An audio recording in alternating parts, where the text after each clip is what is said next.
एक वीडियो हमने बनाया अभी जोधपुर के, कि जोधपुर में बापू का निंदा हो रहा था और जोधपुर के समिति वालों ने आए और बापू उनसे खुश नहीं हुए, इतना नाराज हुए कि मैं क्या बताऊं, कैसे शब्द गुरुदेव को बोलना पड़ गया।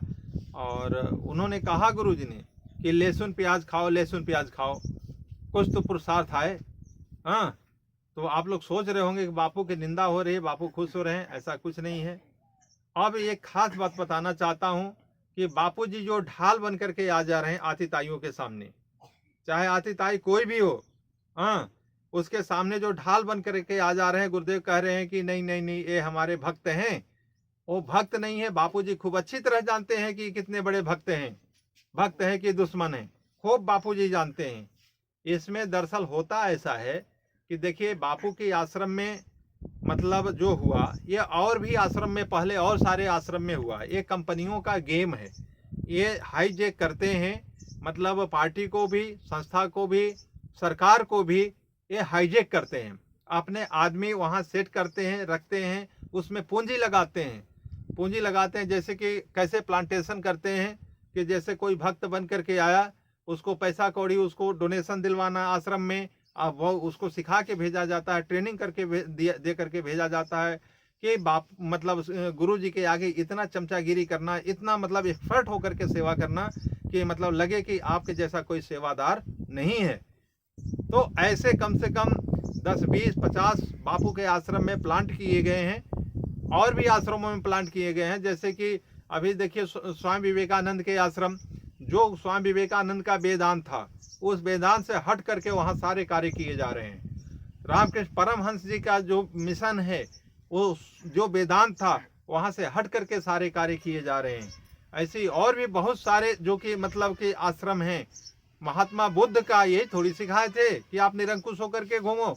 महात्मा बुद्ध सनातनी थे और ईश्वर के विषय में बताए थे, बोध था, ईश्वरमय थे, तो गलत कभी नहीं सिखाएंगे। लेकिन आज उनके शिष्यों में क्या है, एकदम साधारण तामसी टाइप के लोग हो गए हैं। हाँ, बुद्ध के शिष्य कहलाने वाले लोग तामसी हो गए। क्यों? कि उनके जो ऊपर बैठने वाले लोग हैं, वो जो है मशीनरियों के अंडर में आ गया है पूरा सिस्टम। जब मशीनरी के सिस्टम में आ गया है, तो उनके आश्रम के लोगों को भी, महात्मा बुद्ध के और भी तमाम जितने भी आश्रम है, उनको मतलब एक हेड से जो है उनको मशीनरियों की तरफ वर्गलाया जाता है। उनको कुछ ऐसी प्रेरणा की जाती है कि आप खा पी करके मौज करो। मतलब कुल मिला के सनातन से हटा करके, संस्कृति से अपने हटा करके, हिंदू धर्म से हटा करके कहीं ना कहीं उनको भटकाया जाता है।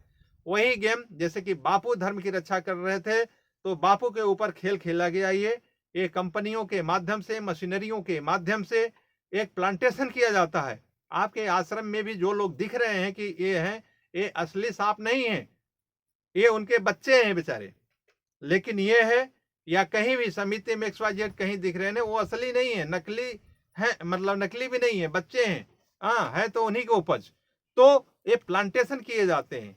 आगे जो है मतलब ऊपर से एक सिस्टम बनता है, उस सिस्टम के माध्यम से इनको 10 साल 20 साल के लिए नौकरी, इनको मतलब पैसे मिलते हैं। हाँ, और इस टाइप से ये कार्य करते हैं। फिर उनको सिखाया जाता है कि आपको मतलब उन महात्मा जी को किसी न किसी तरीके जो है मतलब इनको मतलब आगे तो घुस जाओ, सारा मतलब खजाना अपने हाथ ले लो, और जो है जमीन जायदाद लिखवा लो, और कोषाध्यक्ष बन जाओ, अध्यक्ष बन जाओ, संस्था के सबसे मुखिया बन जाओ। तो महात्मा लोगों को कोई बहुत ज्यादा इसका मतलब वो चालबाज तो होते नहीं है। हाँ, वो तो देख रहे हैं कि चलो भाई शिष्य हैं, सब कर रहे हैं, बढ़िया है। तो ऐसे बापूजी भी हैं, उनको ताला चाबी रखने से क्या मतलब, जेब में उनके एक पैसा कभी भी नहीं रखा गुरुजी ने। तो जो हो रहा है हो रहा है। तो ऐसे ही जो करने वाले लोग मुख्य बिंदु पे पहुंच गए, और आश्रम के समिति के बहुत मुख्य मतलब उसमें मतलब ट्रस्टी बन गए, ट्रस्टी। अब उनका ही दस्तखत चलता है, बापू का दस्तखत नहीं चलता। आप लोग सोचते होंगे कि बापू का दस्तखत चलता है, बापू के जेब में आज भी कोई फूटी कौड़ी नहीं है एक पैसे का।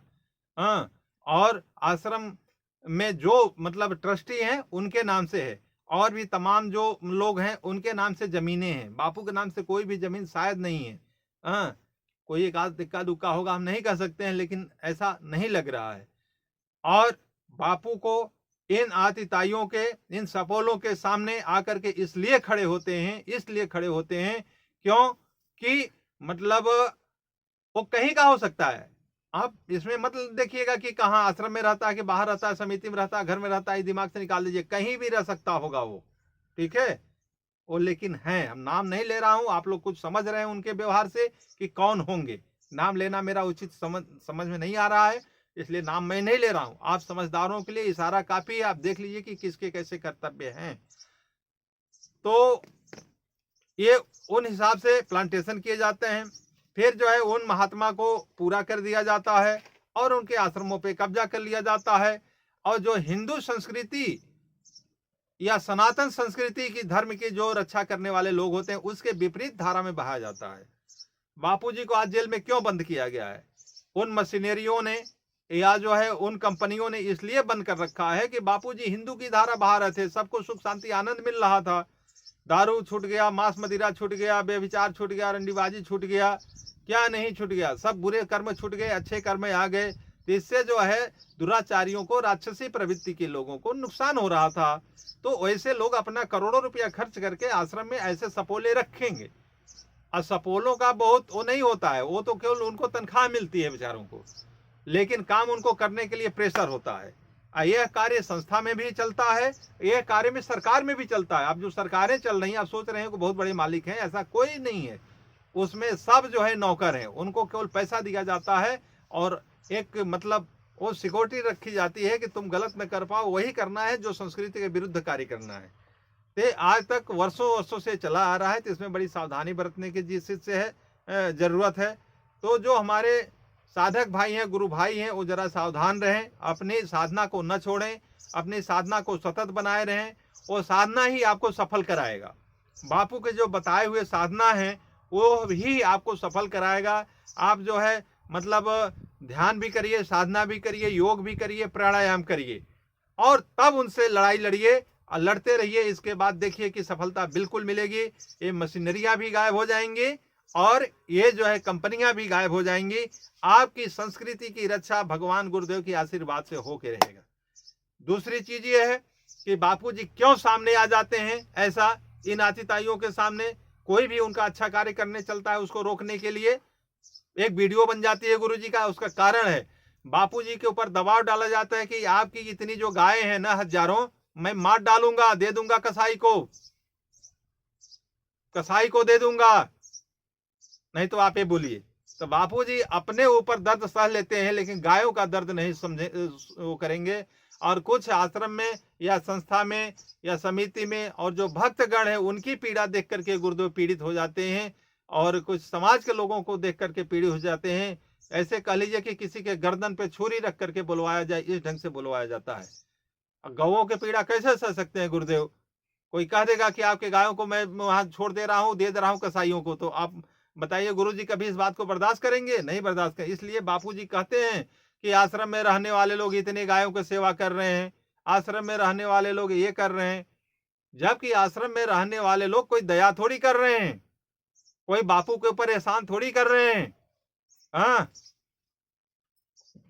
एहसान नहीं कर रहे हैं, अपना लगा के नहीं कर रहे हैं, वो वहां से कुछ न कुछ पा रहे हैं तब जो है कर रहे हैं। उनके बदले कोई बल्कि जो है ना कर्मचारी रख दिया जाए तो ज्यादा अच्छा काम हो सकता है। और वही लोग, बहुत सारा आश्रम ऐसा है कि मैं देख रहा हूं, उन्हीं गायों को, कई गायों को जो है मतलब भगा दिए, क्या क्या कर दिए, दूसरे को दे दिए, तीसरे को दे दिए। और जो है कुछ तो बछड़ों को भी मतलब जैसे आम लोग जो है कसाईयों को दे रहे हैं, ऐसे भी वो भगा करके कसाईयों के हवाले चले जा रहे हैं। यह सब पीड़ा देख करके बापूजी एक बार सहम जाते हैं, दुख झेल लेते हैं कि चलो भाई मैं ही जेल में रहूंगा, ठीक है तुम लोग गायों की सेवा करो। लेकिन मैं अगर वीडियो यह पहुंच जाए, बापूजी अगर हमारी वीडियो पूरा देखें, तो मैं तो गुरुदेव को ये कहूंगा, आपके बच्चा होने के नाते आप ही के ज्ञान से कहूंगा कि गुरुदेव थोड़ी देर के लिए यह मोह माया छोड़िए, क्योंकि उतने ही गाय नहीं है, आपके पूरे देश में गैया चल रही हैं, और पूरे देश में आपके सारे ब्रह्मांड में आपके बच्चे हैं, पूरे देश के घर घर आपका जो है आश्रम है। तो आप अगर उतने छोटे से उसके लिए अगर सुरक्षित करने के लिए अगर उनके सामने का ढाल बन करके खड़े होंगे, तो ये सारा जहान मिट जाएगा गुरुदेव, सारा जहान मिट जाएगा। इसलिए मैं आपसे मतलब चरण बंदन करते हुए, आपको प्रणाम करते हुए मैं कहूँगा कि गुरुदेव, मतलब आप उस पीड़ा को मत झेलिए। थोड़ी देर के लिए जो होगा होगा, देखा जाएगा, लेकिन आप सच बात बता दीजिए। और सच बात अगर जनता में आप बोल देंगे, बता देंगे, तो जरूर जनता आपके साथ खड़ी है गुरुदेव। और जेल को पूरा एक तरफ से घेर लेगी, ऊपर नीचे चारों तरफ से घेर लेगी, पूरी सरकार को घेर लेगी। कोई माई का लाल, कोई कुछ कर नहीं सकता है। तो मैं अपने गुरुदेव से चरण बंदन करूंगा कि हे गुरुदेव, आप इनको ढाल बन करके, और कैसे ढाल बन रहे हैं, मुझे पीड़ा है, इस बात को मैं समझ रहा हूं कि आप उन गायों को बचाने के लिए, उन कुछ बच्चों को बचाने के लिए जो आश्रम में, समिति में आदि कहीं जगह हैं, लेकिन गुरुदेव उतने ही बच्चे आपके नहीं हैं। हाँ, समस्त ब्रह्मांड आपका बच्चा है, समस्त गाय। अभी देखिए, अगर आप नहीं, अगर कुछ मतलब कोई बढ़िया डिसीजन ले पाएंगे, कड़ा डिसीजन ले पाएंगे, तो ये तो सारे के सारे मर जाएंगे बाहर वाले, और आपके अंदर की भी गैयों को आज नहीं तो कल ये जो है स्लाडर हाउस में पहुंचा देंगे गुरुदेव, क्योंकि उसमें किसी का पकड़ नहीं है। जब ये आतिताई आपके फोटो पे पकड़ बना लिए, आपके वीडियो पे पकड़ बना लिए, आपके शरीर पे पकड़ बना लिए, आपके जो है आश्रम पे पकड़ बना लिए, तो आप कहाँ के बचे हैं गुरुदेव? जरा देखिए, विचार करिए मेरी बातों पे। मैं बहुत ही मतलब आपका शिष्य हूँ, आपका पुत्र हूँ, और आपका ही ज्ञान से बोल रहा हूँ। मैं आपसे निवेदन कर रहा हूँ कि गुरुदेव, एक बार जो है आप कृपा बरसाइए और अपनी शक्तियों को जो है उजागर करिए। इन आतिताइयों के बस में मत आइए, नहीं तो वो थोड़े से आश्रम के लिए बापूजी आपके पूरा जहान मिट जाएगा। इसमें बहुत सारी तप रही है गैया, तप रहे हैं लोग, और एक संस्कृति पे गुरुदेव धब्बा रख जाएगा। और ये सजा देने वाले ताजी मतलब आखिरी सांस तक दे दिए। अब बताइए, बचा क्या? अगर ऐसी कंडीशन रह गया तो आखिरी सांस में हम लोगों को क्या मिलेगा? जब तक आप जो है निष्कलंक अगर नहीं आएंगे, हाँ, तो मतलब ये संस्कृति पे एक धब्बा रह जाएगा, इतिहास बन जाएगा गुरुदेव। फिर कहीं कोई, हमें कोई इज्जत बेइज्जत की बात नहीं है, लेकिन समाज में एक मतलब एक इतिहास बन जाएगा, एक ग्रंथ बन जाएगा कि बापू आसाराम ऐसे थे। उस कलंक को आपके रहते ही धुला जा सकता है। आपके शरीर अगर नहीं रहा तो यह कलंक नहीं धुल सकता। इसलिए आपसे गुरुदेव मेरा विनम्र निवेदन है कि आप ढाल न बन करके गुरुदेव, आप सच बात बोलिए। और सच्चाई सब जानते हैं, आपसे कुछ छिपा नहीं है। आप ब्रह्मज्ञानी हैं, आप जो है अंतर्यामी हैं, आप ब्रह्मांड में बसने वाले हैं, ब्रह्मांड में रहने वाले हैं। समस्त ब्रह्मांड आपके अंदर, कोटि कोटि ब्रह्मांड आपके अंदर छिपा हुआ है। मैं आपसे चरण वंदन करता हूँ गुरुदेव। ओम ओम ओम ओम ओम नारायण नारायण नारायण।